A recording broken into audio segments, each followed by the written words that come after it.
అష్టదిక్పాలకులు ఉంటారు, 8 దిక్కులు పరిపాలించేవాళ్ళు. వాళ్ళు భయావేశంతో క్షోభించిపోయారు.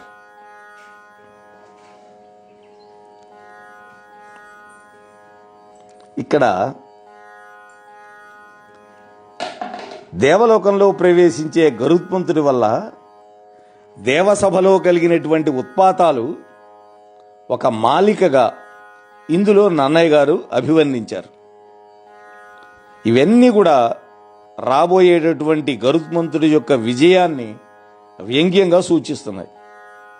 అంగార వృష్టులు రాబోయే కథలో గరుత్మంతుడు చేసే యుద్ధాన్ని, మిగిలినటువంటి ఉత్పాతాలు క్రమంగా ఇంద్రుడు గరుత్మంతుడిపై ప్రయోగించే వజ్రాయుధం నిష్ఫలం కావడాన్ని, సర్వలోక విజేతగా గరుత్మంతుడు గుర్తింపబట్టాన్ని, ఇంద్రుడిలాగా గరుత్మంతుడు పక్షికులానికి పక్షీంద్రుడు కావటాన్ని ధ్వనింపజేస్తున్నాయి. ఇవన్నీ నిబంధించటం అనేది నన్నయ్య గారి రచనలో వస్తుధ్వని. గరుత్మంతుడి యొక్క సురలోక విజయానికి, అమృతాపహరణానికి, నారాయణ కరుణాప్రాప్తికి, ఇంద్రుడితో స్నేహానికి, అమృతాన్ని ఇంద్రుడికి ఉపాయంతో తిరిగి అందించడానికి, వినతకు గరుత్మంతుడికి స్వాతంత్ర్యం లభించడానికి నాందిలాగా రాణించేటటువంటి ఈ పద్యాన్ని విశేష వృత్తమైనటువంటి మాలిని వృత్తంలో నన్నయ్య గారు రచించారు. మాలిని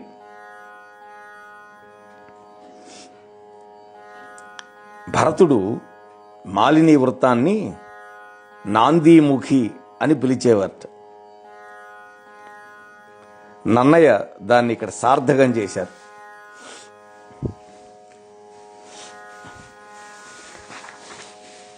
ఇటువంటి గొప్ప దుశ్శకునాలు కలగగానే దేవేంద్రుడు వెంటనే తమ గురువు అయినటువంటి బృహస్పతి దగ్గరికి వెళ్ళి, మహాత్మా, ఈ అపశకునాలకు కారణం ఏంటి అని అడిగాడు. వెంటనే బృహస్పతి బుద్ధికి ప్రతీక, బుద్ధిమంతుడాయన, ఆయన తన బుద్ధిబలంతో తెలుసుకొని దేవేంద్రుడికి చెప్పాడు ఈ విధంగా: బ్రాహ్మణుడగు కశ్యప బ్రహ్మవరమున వినతకు పుట్టిన అనఘమూర్తి, వాలఖిల్యులు దయవర పక్షి కులమునకింద్రుడై పరగిన యుద్ధతేజుడు, ఉదధిలోనున్న అత్యుగ్ర నిషాదులన అరంగమృంగిన ఘోర వీరుడు, ఇభకచ్చపముల రోహిణ శాఖతో నెత్తికొని దివిబరచిన అనిలవేగి వీగి తన తల్లి దాస్యంబు నీగబూని తడయక అమృతంబు కొనిపోవ కడగి వచ్చే కామరూప సంపన్నుడు కామగమనుడు ఇతడు నీకు అసాధ్యుండు శతమగుండా. ఇది బృహస్పతి చెప్పినటువంటిది విషయాలు. ఇది చక్కటి శీసపద్యంలో నిబద్ధించారు నన్నయ్య గారు. నాయనా దేవేంద్ర, బ్రహ్మజ్ఞానం కలిగినటువంటి కశ్యపుడు అనేటువంటి ప్రజాపతి ఉన్నాడు. ఆయన యొక్క వరం వల్ల వినతాదేవికి పుట్టినటువంటి పాపరహితుడు ఈ గరుత్మంతుడు. ఇతడు వాలఖిల్యులనే మహర్షుల కృప వల్ల శ్రేష్టమైనటువంటి పక్షికులానికి రాజుగా ప్రసిద్ధి పొందినటువంటి గొప్ప ప్రభావం కలిగినవాడు. సముద్రం లోపల ఉండే మిక్కిలి భయంకరులైనటువంటి బోయవాళ్లని పూర్తిగా తినివేసినటువంటి ఘోరమైనటువంటి వీరుడు. గొప్ప ఏనుగును తాబేలుని రోహిణి వృక్షం కొమ్మతో పాటు పట్టుకుని ఆకాశంలో ఎగిరినటువంటి వాయు వేగం కలిగినవాడు. ఉత్సాహపడి తన తల్లి యొక్క దాసీత్వాన్ని పోగొట్టడానికి ఆలస్యం చేయకుండా అమృతం తీసుకుపోవడానికి సాహసించి వచ్చాడయ్యా. తనకి ఏ రూపం కావాలంటే ఆ రూపం ధరించగలిగినవాడు, తన ఇష్టం వచ్చినట్టుగా సంచరించగలిగేవాడు. ఓ ఇంద్రుడా, ఈ గరుత్మంతుడు నీకు జయింప శక్యం కానివాడు అన్నాడు.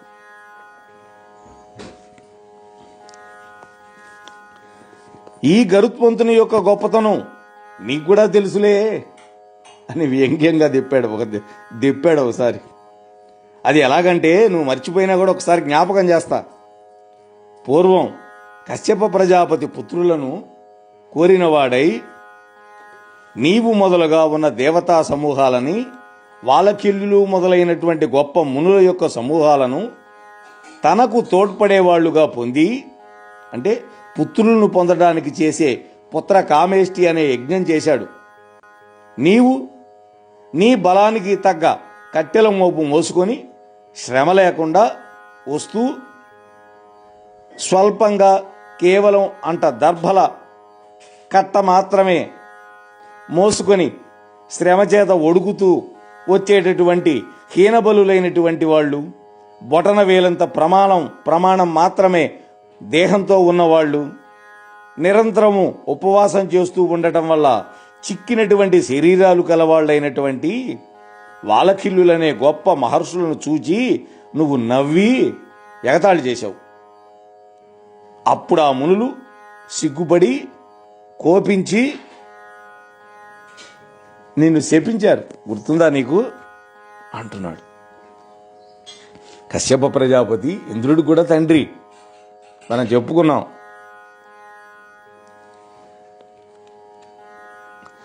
రణ విజయుడు అనల తేజుండు అణిమాది గుణాక్షుడు అదితుడయ్యడు వీరాగ్రణి శతముఖు కంటే శతగుణ వీర్యుండైన పుత్రకుండది చుండై. వాళ్ళు శపించారు. వాలకిల్లులు యుద్ధంలో ఎప్పుడూ విజయం పొందేవాడు, అగ్ని యొక్క ప్రకాశం కలిగినవాడు, అణిమాది గుణసంపద కలిగినవాడు, వీరులలో అగ్రభాగంలో ఉండేవాడు, ఇంద్రుడి కంటే 10 రెట్లు బలం కలవాడు అయినటువంటి కుమారుడు జయింప శక్యం కానివాడై ఈ కశ్యపుడికి పుడతాడు అని వాలకిల్లులు అన్నారు. మనం అష్టసిద్ధులు ఇంతకుముందు చెప్పుకున్నాం. అణిమ, మహిమ, గరిమ, లగిమ, ప్రాప్తి, ప్రాకామ్యం, ఈశిత్వం, వశిత్వం, ఇవి అష్టసిద్ధులు. ఆ పుట్టేవాడు 2వ ఇంద్రుడు అవుతాడు అని గొప్ప శక్తి కలిగినటువంటి మంత్రాలతో అగ్నిలో హోమం చేస్తూ ఈ విషయమంతా తెలుసుకుని నీవు కశ్యపుడి దగ్గరికి వెళ్ళి నన్ను దయచూడమని వేడుకున్నావు. నువ్వు చేసిన పని అది. ఎగతాళి చేశావు ఆ వాలకిల్యులను. వాళ్ళు నీకంటే అనేక రెట్లు బలం కలిగిన వాడు పుడతాడు కొడుగ్గా, అతడు 2వ ఇంద్రుడు అవుతాడు అని వాళ్ళు దీవించారు.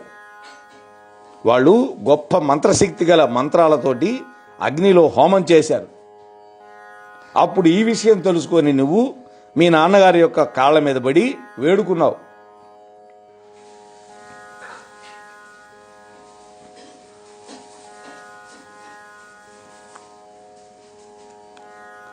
అప్పుడు ఆ కశ్యప ప్రజాపతి వాలకిల్లు దగ్గరకు వచ్చి, మహాత్ములారా, ఈ ఇంద్రుడు బ్రహ్మ యొక్క నియమం చేత 3 లోకాలలో ఇంద్రుడుగా ఉండి జీవుల యొక్క సమూహాన్ని తన యొక్క బాహువుల యొక్క సామర్థ్యంతో కాపాడుతున్నాడు, 3 లోకాలని రక్షిస్తున్నాడు.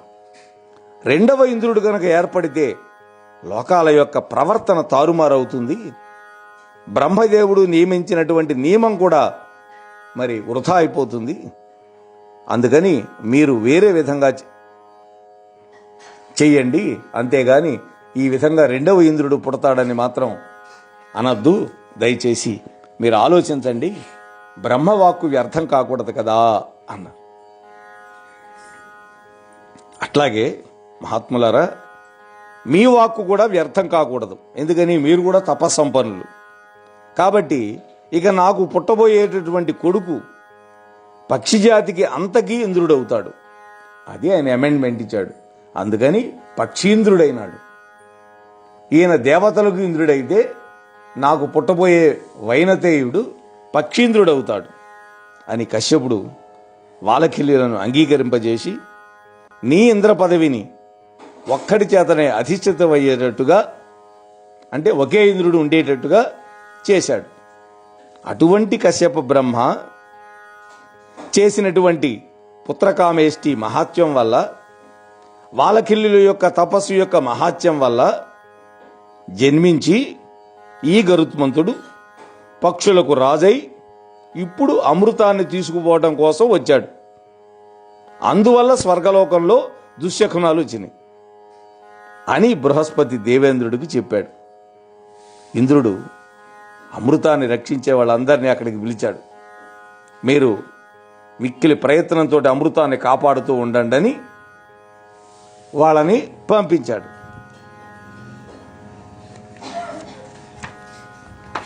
వాళ్ళందరూ కూడా వెళ్ళి గొప్ప వీరులు, వాళ్ళు అనేక రూపాలు ధరించగలిగినటువంటి వాళ్ళు, వాడి అయినటువంటి కత్తి మొదలైన భయంకరమైనటువంటి ఆయుధాలు ధరించారు.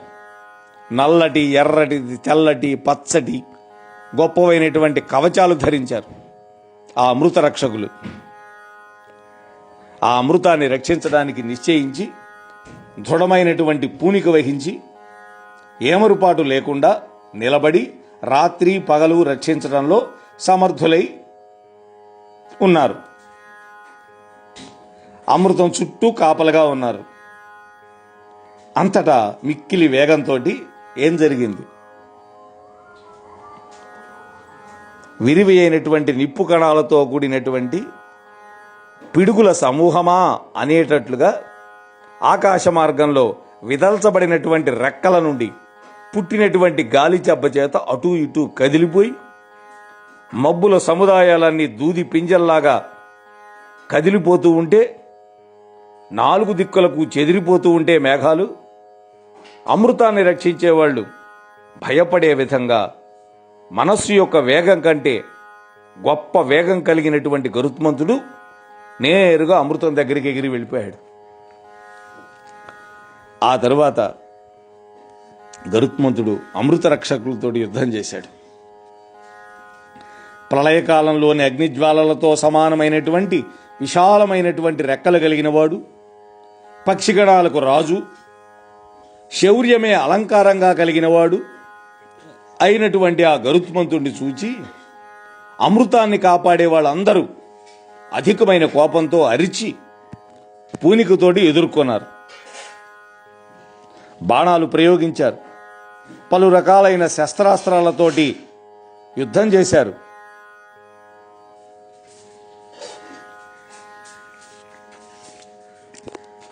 గరుత్మంతుడు వెంటనే తన రెక్కల చేత చెమ్మబడినటువంటి ధూళి వర్షం చేత రెక్కలు ఆడించాడు. ఒక్కసారి దుమ్మంతా లేచింది.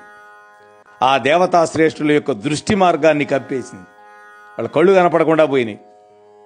స్వర్గలోకాన్ని వెలుతురు లేని దానిగా చేశాడు. ఆ దుమ్ము కమ్ముకోవటం వల్ల చీకటి పడిపోయింది అక్కడ. ఇంద్రుడి యొక్క ఆజ్ఞ చేత వాయుదేవుడు ఆ దుమ్ము వాన చెదిరిపోయేటట్టుగా చేశాడు. అష్టదిక్పాలకుల్లో ఒకటి కదా వాయువు. ఇంద్రుడు అందరికీ అధిపతి కాబట్టి ఇంద్రుడి యొక్క ఆజ్ఞ చేత వాయుదేవుడు ఒక్కసారి వీచి ఆ దుమ్మంతా పోగొట్టి మళ్ళీ వెలుతురు వచ్చేటట్టుగా చేశాడు. అప్పుడు గొడ్డలి, వజ్రము, బల్లెం, ఈట, విల్లు, చక్రం అనేటువంటి గొప్ప ఆయుధాలతోటి ప్రకాశిస్తూ ఉన్నటువంటి సైన్యంతో చుట్టుముట్టబడ్డాడు గరుత్మంతుడు. ఆ సమయంలో భౌమనుడు అనేటువంటి ఒక గొప్ప సేవకుడు, ఇంద్రుడి యొక్క సేవకుడు గరుత్మంతుడితోటి తలపడ్డాడు. గరుత్మంతుడి యొక్క కోపం అనే అగ్ని వల్ల బూడిదైన వాడైపోయినాడు. క్షణకాలంలో ఆ భౌమనుడు అనేవాడు బలం నశించిపోయి పైకి లేచే అగ్ని మంటల చేత కాల్చబడిన మిడతలాగా దగ్ధమైపోయినాడు.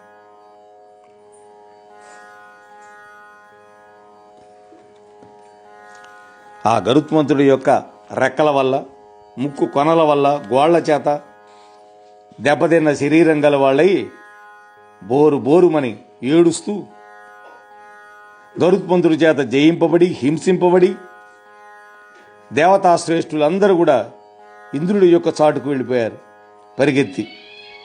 అప్పుడు సాధ్యులు అనేటువంటి దేవతాగణం శ్రమ లేకుండా జయింపబడిన వాళ్ళై గర్వం విడిచిపెట్టి తూర్పు దిక్కుకు పారిపోయారు.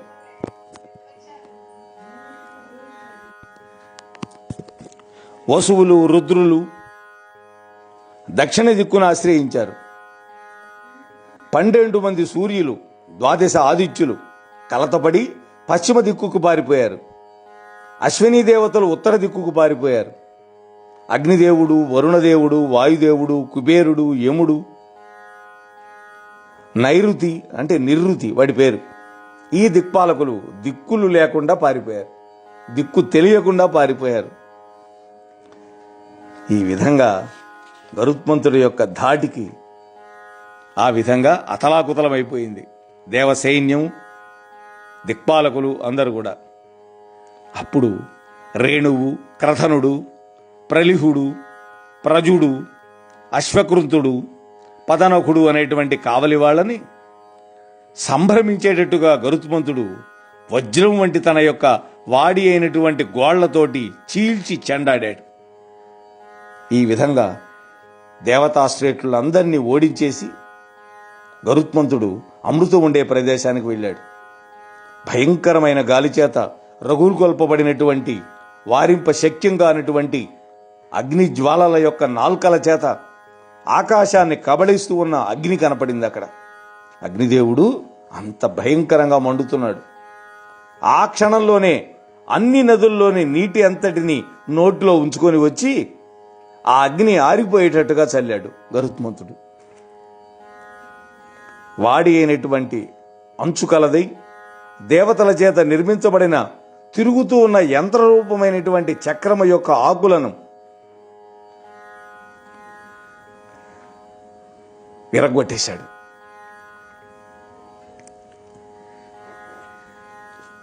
భయంకరమైన వికారంతో కూడినటువంటి, కోపంతో ఉన్నటువంటి ముఖాలు కలిగి వెలుగుతూ ఉన్నటువంటి మెరుపులులాగా, నిప్పు కణాలలాగా భయంకరమైన కన్నులు కలవి అయినటువంటి విషమనే అగ్నితోటి ఇతరులను దగ్గరకు రానియకుండా దహిస్తూ అమృతానికి చుట్టూ కాపలాగా ఆసక్తితో ఉన్నటువంటి భయంకరాలైనటువంటి పాములు 2 కనపడ్డాయి. అక్కడ 2 పాములు భయంకరంగా ఉన్నాయి. 2 పాములు కూడా ఆ పాములను తన రెక్కల చేత ఎగరగొట్టేశాడు. ఆ రెక్కల వల్ల దుమ్ము రేగి వాటి కళ్ళలో పడింది, గుడ్డివైపోయినాయి. వాటి తలల మీద తన్నాడు, అవి అవతలకు వెళ్ళిపోయినాయి. అప్పుడు అమృతాన్ని గ్రహించి గరుత్మంతుడు ఆకాశానికి ఎగిరాడు. జై గరుడాళ్వారికి. ఈ విధంగా యుద్ధంలో దేవతా వీరులను అనేక మందిని జయించి ఒక్కడే అమృతాన్ని అపహరించి దాని రుచి చూడకుండా అనాసక్తుడుగా ఉండే గరుత్మంతుడిని చూచి విష్ణువు ఈ విధంగా అన్నాడు, ఎవరికైనా అమృతం దొరికితే ఏం చేస్తారు? ముందు మనం కూడా కాస్త తాగుదాం అనుకుంటాం కదా, సహజం అది. కానీ అమృతం పట్ల ఆయనకి లౌల్యం లేదు, దాన్ని తాగాలి అనేటువంటి కోరిక లేనే లేదు, దాని రుచి చూడాలని కూడా అనుకోలేదు ఆయన. అటువంటి గుణాలు కలిగినటువంటి మహాత్ముడైనటువంటి గరుత్మంతుడిని చూచి విష్ణుమూర్తి అంటున్నాడు, నీ విజయోత్సాహమునకు, లావునకు, జవంబునకు, అలౌల్యమునకు, సద్భావనమునకు మెచ్చి వరంబీ వచ్చితి, వేడు మెద్ది ఇష్టము నీకు. విష్ణుమూర్తి ఎందుకు వచ్చాడు? కారణాలు చెబుతున్నాడు. విజయంలో నీ పూనికకి అంటే నీ ప్రయత్నానికి, నీ బలానికి, నీ వేగానికి, నీ అనాసక్తికి, దేని పట్ల? అమృతం పట్ల అనాసక్తికి, నీ మంచితనానికి సంతోషపడి నీకు వరం ఇవ్వడానికి వచ్చాను అన్నాడు. నీకేది ఇష్టమో కోరుకోమన్నాడు. కాబట్టి భగవంతుడు మనల్ని మెచ్చుకోవాలంటే మనలో ఇటువంటి గుణాలు ఉండాలి అని మనం అర్థం చేసుకోవాలి ఇక్కడ. అప్పుడు గరుత్మంతుడు ఆ శ్రీ మహావిష్ణువుకి నమస్కారం చేసి ఈ విధంగా అంటున్నాడు గరుత్మంతుడు, అమృతాశనంబు చేయకయును దేవా, నాకు అజరామరత్వంబు నందుటయును అఖిల లోకంబులకు అగ్రణివైన నీ అనుగ్రహమునందు నిన్ను అధిక భక్తి గొలుచుచు ఉనికియుగోరితి కరుణతో దయసేయుము. ఉద్ధత దైత్యభేది అనవుడు వానికి అభిమతంబులు ప్రీతుడై ఇచ్చి హరి ఇట్టులనియే నాకు అనఘ వాహనంబవై మహాధ్వజమవైయుండుమనిన పక్షియును ప్రసాదమనుచు మృక్కి పరచెనంత అతని మీద వజ్రమెత్తి వైచె వాసవుండు. ఇది గరుత్మంతుడు మాట్లాడేటటువంటి పద్యం. శ్రీ మహావిష్ణువు ఇచ్చినటువంటి వరం. ఆ తర్వాత ఇంద్రుడు వజ్రాయుధం ప్రయోగించటం. ఈ 3 విషయాలని సీస పద్యంలో నన్నయ్య గారు నిబద్ధించారు. ఇక్కడ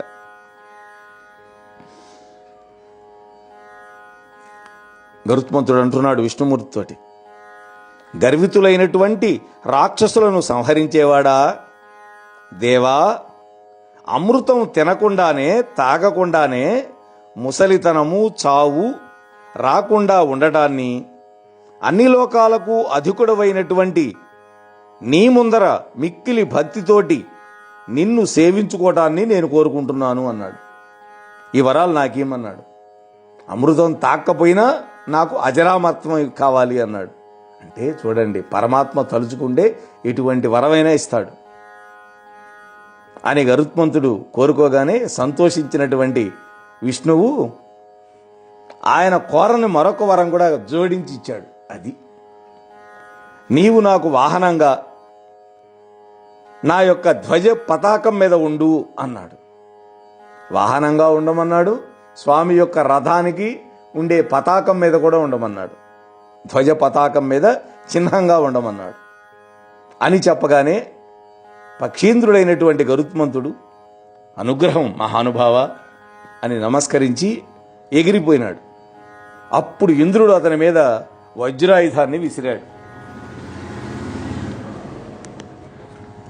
ఆ వజ్రాయుధం ఆకాశంలో నిప్పు కణాలు ఎగురుతున్నట్టుగా వచ్చి పక్షులకు రాజైనటువంటి గరుత్మంతుడి యొక్క రెక్కలను కూడా తాకటానికి సంశయిస్తున్నదిట. చూడండి, అటువంటి వాడు గరుత్మంతుడు.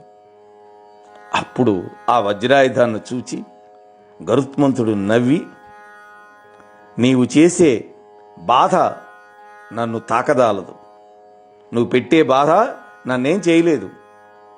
ఓ వజ్రాయుధమా, నీవు గొప్ప మహర్షి అయినటువంటి దధీచి యొక్క వెన్నెముకు చేత చేయబడినటువంటి దానివి. అందువల్ల నిన్ను అవమానించడం తగినట్టుగా లేదు.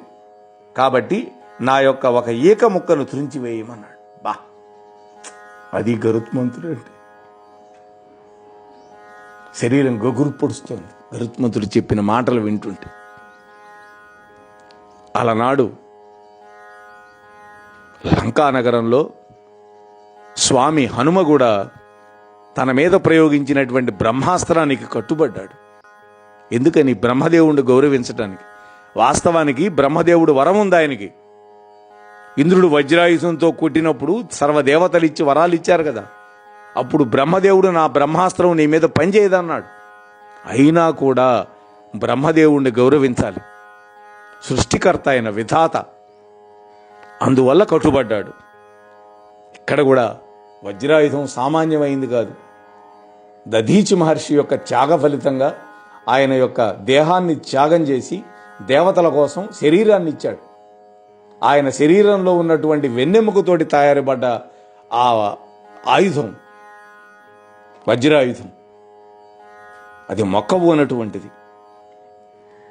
అందువల్ల దాన్ని గౌరవిస్తూ ఒక రెక్కని ఇచ్చేశాట.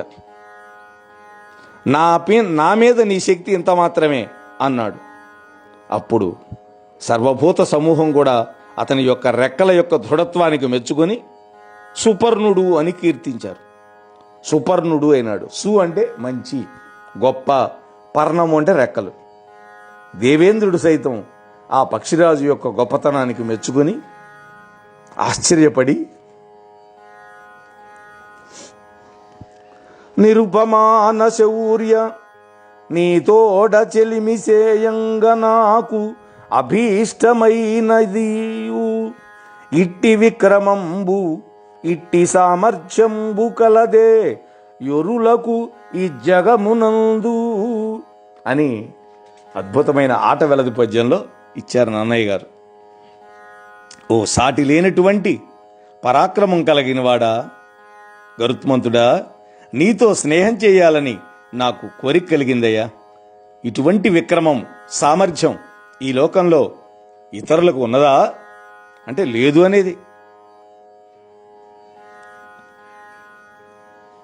అమరుడవు, అజరుడవు, అజితుడవు, అమేయుడవు, నీకు అమృతమదియేల ఖగోత్తమ.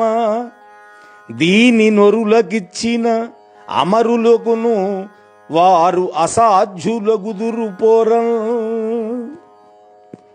నాయనా గరుత్మంత, నీవు మరణం, ముసలితనం, పరాజయం ఇవేవి కూడా నీకు లేవు. ఇట్టివాడివని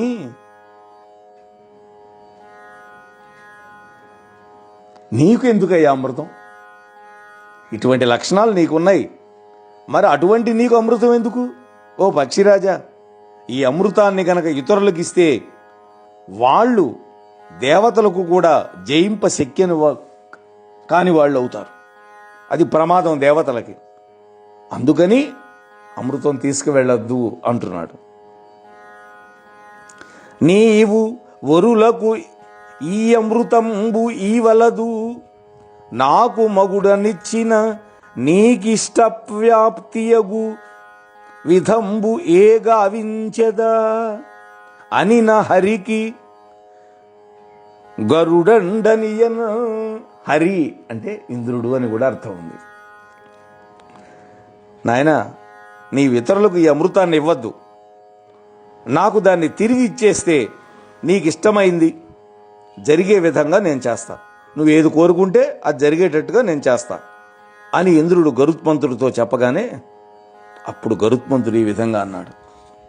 మహాత్మా దేవేంద్ర, నేను నా తల్లి అయినటువంటి వినతాదేవి యొక్క దాస్యం తొలగించే నిమిత్తం అమృతం తెచ్చి ఇస్తాను అని కాద్రవేయులైనటువంటి పాములతో చెప్పి వచ్చాను. ఈ అమృతం తీసుకుపోయి ఆ పాములకు ఇచ్చి నా తల్లి యొక్క దాస్యం పోగొట్టిన తరువాత పాములు ఈ అమృతం తాక్క ముందే నువ్వు దాన్ని గ్రహించి తెచ్చుకో అని గరుత్మంతుడు అన్నాడు. అతడి యొక్క మాహాత్యాన్ని మెచ్చుకొని, నీ బలాన్ని, పరాక్రమాన్ని నేను వినాలనుకుంటున్నాను చెప్పు అని అడిగినటువంటి ఇంద్రుడితో చెప్పాడు. ఇది మనం తెలుసుకోవాల్సినటువంటి పద్యం. పరనిందయు ఆత్మగుణోత్కర పరికీర్తనము చేయగా ఉచితమే సత్పురుషులకైనను, నీకచ్చరువుగా నా కల తెరుంగ చెప్పేద ప్రీతి. ఇది గరుత్మంతుడు అంటే. ఇతరులను నిందించడం కానీ, తన యొక్క గుణాల సముదాయాన్ని తానుకు తానే డబ్బా కొట్టుకోవటం, మెచ్చుకోవటం కానీ సజ్జనులకి తగిన పని కాదు.